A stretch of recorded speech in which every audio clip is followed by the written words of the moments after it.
한 번은 예수께서 게네사렛 호숫가에 서 있는데 무리가 하나님의 말씀을 더 잘 들으려고 그분께로 몰려들었다.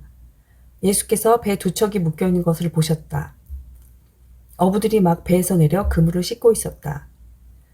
예수께서 시몬의 배에 올라타셔서 배를 해안에서 조금 떨어지게 띄우라고 부탁하셨다. 예수께서 그 배에 앉으셔서 배를 설교단 삼아 무리를 가르치셨다. 가르치기를 마치시고 나서 예수께서 시몬에게 말씀하셨다. 깊은 물로 나가서 그물을 내려 고기를 잡아라. 시몬이 말했다. 주님, 우리가 밤새도록 열심히 고기를 잡았지만 피라미 한 마리 잡지 못했습니다. 하지만 주님께서 그렇게 말씀하시니 그물을 내리겠습니다. 말을 마치자마자 그물에 더 이상 담을 수 없을 정도로 많은 고기가 가득 잡혔다. 그들은 다른 배에 있는 동료들에게 와서 도와달라고 손짓했다. 두 배에 고기가 가득 차서 배가 가라앉을 지경이었다. 이것을 본 시몬 베드로가 예수 앞에 무릎을 꿇었다. 주님, 떠나주십시오. 저는 죄인이어서 이 거룩함을 감당할 수 없습니다. 저를 내버려 주십시오. 잡은 고기를 끌어올리자 시몬과 그 곁에 있던 사람들이 모두 두려움에 사로잡혔다. 시몬의 동료인 세베대의 두 아들 야고보와 요한도 마찬가지였다. 예수께서 시몬에게 말씀하셨다. 두려워할 것 없다. 이제부터 너는 사람을 낳게 될 것이다. 그들은 배를 해안으로 끌어올린 뒤에 그물과 모든 것을 배와 함께 버려두고 그분을 따라갔다. 어느 마을에 온몸에 나병이 걸린 사람이 있었다. 그가 예수를 보고 그분 앞에 엎드려 간청했다. 원하시면 저를 깨끗하게 하실 수 있습니다. 예수께서 손을 내밀어 그에게 대시며 말씀하셨다. 내가 원한다. 깨끗하게 되어라. 그러자 즉시 그의 살갗이 보드라워지고 나병이 깨끗이 사라졌다.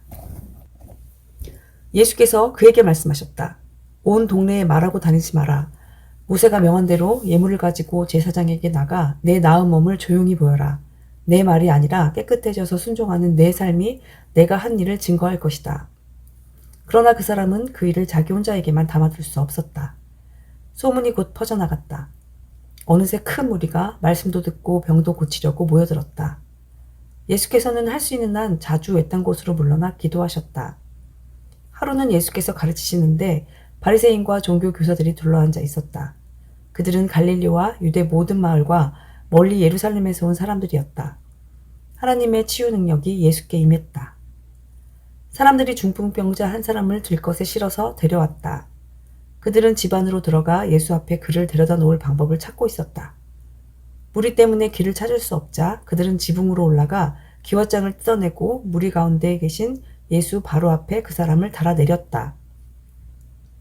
그들의 담대한 믿음에 감동하신 예수께서 말씀하셨다. 친구여, 내가 내 죄를 용서한다.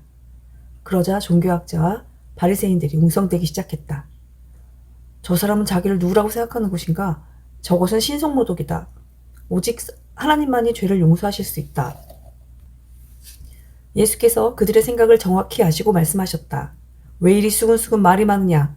내가 내 죄를 용서한다고 말하는 것과 일어나 걸어라 하고 말하는 것 중에 어느 쪽이 더 쉽겠느냐? 내가 인자인 것과 내가 어느 쪽이든 행할 권한이 있다는 것을 분명히 보여주겠다. 예수께서 중풍병자에게 직접 말씀하셨다. 일어나거라. 내 자리를 들고 집으로 가거라. 그 사람은 한순간도 지체하지 않고 그대로 했다. 일어나 담요를 들고서 하나님께 영광을 돌리며 집으로 갔다. 사람들은 도무지 믿기지가 않아 자신들의 눈을 비볐다. 그리고 나서 그들도 하나님께 영광을 돌렸다. 그들이 두려움에 차서 말했다. 우린 평생에 이런 일은 처음 본다. 이 일 후에 예수께서 밖으로 나가서 레이라는 사람이 자기 일터에서 세금을 걷고 있는 것을 보셨다. 예수께서 말씀하셨다. 나와 함께 가자. 그는 예수를 따라갔다. 모든 것을 버려두고 그분과 동행한 것이다. 레이는 예수를 위해 자기 집에서 성대한 저녁 식사를 베풀었다. 세금 징수원들과 그 밖에도 평판이 좋지 않은 인물들이 저녁 식사 손님으로 와 있었다. 바리새인과 종교학자들이 속이 잔뜩 뒤틀려서 그분의 제자들에게 다가왔다. 당신의 선생이 사기꾼과 죄인들과 함께 먹고 마시다니 이게 대체 어찌된 일이요? 예수께서 그 말을 들으시고 분명하게 말씀하셨다. 의사가 필요한 사람이 누구냐? 건강한 사람이냐? 병든 사람이냐? 내가 여기 있는 것은 영향력이 있는 사람이 아니라 소외된 사람을 초청하려는 것이다. 변화된 삶, 곧 안과 밖이 모두 변화된 삶으로 그들을 초청하려는 것이다. 그들이 예수께 물었다. 요한의 제자들은 금식하고 기도하는 것으로 잘 알려져 있습니다. 바리새인도 그렇습니다. 그런데 당신은 잔치에서 보내는 시간이 대부분인 것 같은데 어찌된 일입니까? 예수께서 말씀하셨다. 즐거운 결혼식 중에는 빵과 포도주를 아끼지 않고 실컷 먹는다. 나중에 허리띠를 졸라맬 일이 있을지도 모르지만 지금은 아니다. 신랑 신부와 함께 있는 동안에는 즐겁게 보내는 법이다. 금식은 신랑이 가고 없을 때 시작해도 된다. 정겨운 축하의 모닥불에 찬물을 끼얹는 사람은 없다. 하나님의 나라가 임한다는 것은 이것이다. 멀쩡한 스카프를 잘라서 낡은 작업복에 대고 깁는 사람은 없다. 서로 어울리는 천을 찾게 마련이다. 낡고 금이 간 병에는 포도주를 담지 않는 법이다. 새로 담근 포도주는 단단하고 깨끗한 병에 담는다. 그리고 잘 묵은 고급 포도주를 맛본 사람은 덜 묵은 포도주를 찾지 않는다. 어느 안식일에 예수께서 곡식이 무르익은 밭 사이를 걷고 계셨다. 제자들이 곡식 이삭을 따서 손으로 껍질을 벗겨 먹었다. 몇몇 바리새인들이 말했다. 당신들은 어찌하여 안식일 규정을 어기고 이런 일을 하는 거요? 예수께서 제자들 편에 서셨다. 너희는 다윗과 그 동료들이 배고플 때 한 일을 읽어보지 못했느냐? 그가 성소에 들어가서 제사장들 외에는 아무도 먹지 못하게 되어 있는 제단에서 갓 물려낸 빵을 먹지 않았느냐? 그는 그 빵을 자기 동료들에게도 주었다. 예수께서 말씀하셨다. 인자는 안식일의 종이 아니라 주인이다. 또 안식일에 예수께서 회당에 들어가 가르치셨다. 거기에 한쪽 손이 오그라든 사람이 있었다. 종교학자와 바리새인들은 혹시나 안식일 위반으로 예수를 잡을까 하여 그 사람을 고쳐주나 보려고 그분을 주시했다. 예수께서 그들의 속셈을 아시고 손이 오그라든 사람에게 말씀하셨다. 일어나서 여기 우리 앞에 서거라. 그가 일어나 섰다. 예수께서 그들에게 말씀하셨다. 너희에게 묻는다. 어떤 행동이 안식일에 가장 합당하냐? 선을 행하는 것이냐, 악을 행하는 것이냐, 사람을 돕는 것이냐, 무력한 상태로 버려두는 것이냐. 예수께서 그들을 둘러보시며 각 사람의 눈을 쳐다보셨다. 그러고는 그 사람에게 말씀하셨다. 내 손을 내밀라. 그가 손을 내밀자 그 손이 새 손과 같이 되었다. 그들은 잔뜩 화가 나서 어떻게 하면 예수께 보복할 수 있을지 모의하기 시작했다. 그 즈음에 예수께서 기도하러 산에 올라가셔서 밤새도록 하나님 앞에 기도하셨다. 이튿날 예수께서 제자들을 부르시고 그들 가운데서 다음 12명을 정하셔서 사도로 임명하셨다. 예수께서 베드로라는 이름을 지어주신 시몬, 그의 동생 안드레, 야고보, 요한, 빌립, 바돌로메, 마테, 도마, 알페오의 아들 야고보, 열심당원이라는 시몬, 야고보의 아들 유다, 그분을 배반한 가룟 유다.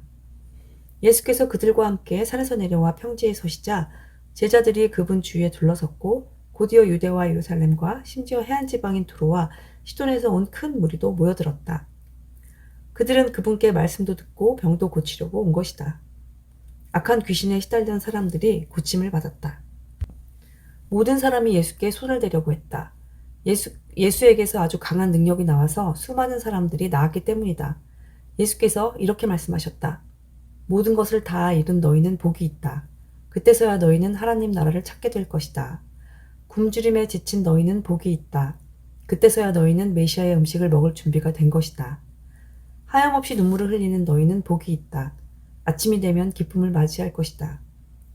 누군가 너희를 깎아내리거나 내쫓을 때마다, 누군가 내 평판을 떨어뜨리려고 너의 이름을 더럽히거나 비방할 때마다 너희는 복을 받은 줄 알아라. 그들이 그렇게 하는 이유는 진리가 너무 가까이 있어서 그들이 불편을 느끼기 때문이다. 그런 일이 일어날 때 너희는 기뻐해도 좋다. 아예 어린 양처럼 뛰어놀아도 좋다. 그들은 싫어하겠지만 나는 좋아하니 말이다. 온 천국이 박수를 보낼 것이다. 또한 너희만 그런 일을 당하는 것이 아님을 알아라. 내 설교자와 증인들은 언제나 그런 대우를 받았다. 그러나 너희가 다 갖춘 줄로 생각하면 화가 있다. 너희 가진 것에서 더 얻을 것이 없을 것이다. 자기 자신으로 만족하면 화가 있다. 너희 자아는 오랜 만족을 주지 못할 것이다. 삶이 온통 재미와 놀이인 줄 알면 화가 있다. 고난이 기다리고 있고 그 고난이 너희에게도 닥칠 것이다. 다른 사람을 치켜 세우는 말과 비위를 맞추는 행동으로 사람에게 인정받으려고 하면 화가 있다. 사람이 인정을 받는다고 해서 진리의 편에 있는 것은 아니다. 얼마나 많은 악당 설교자들이 너희 조상의 인정을 받았는지 생각해 보아라. 너희가 할 일은 진실하게 사는 것이지 인기를 얻는 것이 아니다. 진실을 받아들일 준비가 된 너희에게 내가 말한다. 너희 원수를 사랑하여라. 원수가 어떻게 하든지 너희는 최선의 모습을 보여라. 누가 너희를 힘들게 하거든 그 사람을 위해 기도하여라. 누가 내 뺨을 치거든 그 자리에 서서 맞아라. 누가 내 셔츠를 움켜쥐거든 내 가장 좋은 외투까지 잘 포장해 선물로 주어라. 누가 너를 억울하게 이용하거든 종의 삶이 연습하는 기회로 삼아라. 똑같이 갚아주는 것은 이제 그만하여라. 너그럽게 살아라. 여기 간단하고 유용한 행동 지침이 있다. 사람들이 너희에게 무엇을 해주면 좋겠는지 자문해 보아라. 그리고 너희가 먼저 그들에게 그것을 해주어라. 너희가 사랑할 만한 사람만 사랑하면 칭찬을 바랄 수 있겠느냐? 그것은 죄인도 늘 하는 일이다. 너희가 너희를 돕는 사람만 돕는다고 상급을 바랄 수 있겠느냐? 그것은 죄인도 흔히 하는 일이다. 너희가 받을 것을 말하고 베푼다면 그것을 베품이라 할 수 있겠느냐? 아주 인색한 전당포 주인도 그 정도는 한다. 내가 너희에게 말한다. 너희 원수를 사랑하여라. 보상을 바라지 말고 돕고 베풀어라. 내가 장담한다. 절대로 후회하는 일은 없을 것이다. 우리가 최악의 상태에 있을 때에도 하나님께서 우리를 향해 너그럽고 인자하신 것처럼 너희도 하나님이 주신 너희 신분에 합당하게 살아라. 우리 아버지께서 친절하시니 너희도 친절하여라. 사람들의 흠을 들추어내거나 실패를 꼬집거나 잘못을 비난하지 마라. 너희도 똑같은 대우를 받고 싶지 않거든 말이다. 의기소침해 있는 사람을 정죄하지 마라. 그 가혹한 태도는 부메랑이 되어 너희에게 되돌아올 것이다. 사람들을 너그럽게 대하라. 그러면 삶이 한결 여유로워질 것이다. 너희 삶을 거저주어라. 그러면 삶을 돌려받게 될 것이다. 돌려받는 정도가 아니라 축복까지 덤으로 받게 될 것이다. 받는 것보다 주는 것이 더 낫다. 베품은 베품을 낳는다. 예수께서 속담을 들어 말씀하셨다. 눈먼 사람이 눈먼 사람을 인도할 수 있느냐? 둘 다 구덩이에 빠지지 않겠느냐? 제자가 스승을 가르칠 수 없는 법이다. 핵심은 너희가 누구를 선생으로 모시고 따를지 신중히 선택하라는 말이다. 내 이웃의 얼굴에 묻은 얼룩은 보면서 자칫 내 얼굴에 추한 비웃음은 그냥 지나치기 쉽다. 내 얼굴이 멸시로 일그러져 있는데 어떻게 뻔뻔스럽게 내가 내 얼굴을 씻어주겠다고 말하겠느냐. 이는 내가 너보다 잘 안다는 사고방식이며 자기 몫을 살기보다는 남보다 거룩한 척 연기하는 것이다. 내 얼굴에 추한 비웃음부터 닦아내라. 그러면 내 이웃에게 수건을 건네줄 만한 사람이 될지도 모른다. 건강한 나무에서 벌레를 먹은 사과를 딸 수 없고 병든 나무에서 좋은 사과를 딸 수 없다. 사과의 건강을 보면 나무의 건강을 알 수 있다. 먼저 너희는 생명을 주는 삶에서부터 시작해야 한다. 중요한 것은 너희 말과 행동이 아니라 너희 됨됨이다. 참된 말과 행동은 너희의 참된 존재에서 흘러넘치는 것이다. 너희는 내게 예의를 갖춰 예 선생님 옳습니다 선생님 하면서도 어째서 내가 명하는 것은 하나도 행하지 않느냐. 내가 너희에게 하는 이 말은 너희 삶에 덧붙이는 장식이나 너의 생활 수준을 높여주는 리모델링 같은 것이 아니다. 내 말은 주춧돌과도 같아서 너희는 내 말을 위해 인생을 지어야 한다. 너희가 내 말을 너희 삶으로 실천하면 너희는 땅을 깊이 파서 반석 위에 집의 기초를 놓은 현명한 목수와 같다. 강둑이 터져 강물이 들이쳐도 그 집은 꿈쩍도 하지 않는다. 오래가도록 지어진 집이기 때문이다. 그러나 너희가 내 말을 성경 공부 때만 사용하고 삶으로 실천하지 않으면 너희는 주춧돌을 생략하고 집을 지은 미련한 목수와 같다. 강물이 불어 집에 들이치자 그 집은 맥없이 무너지고 말았다. 완전히 유실되고 말았다.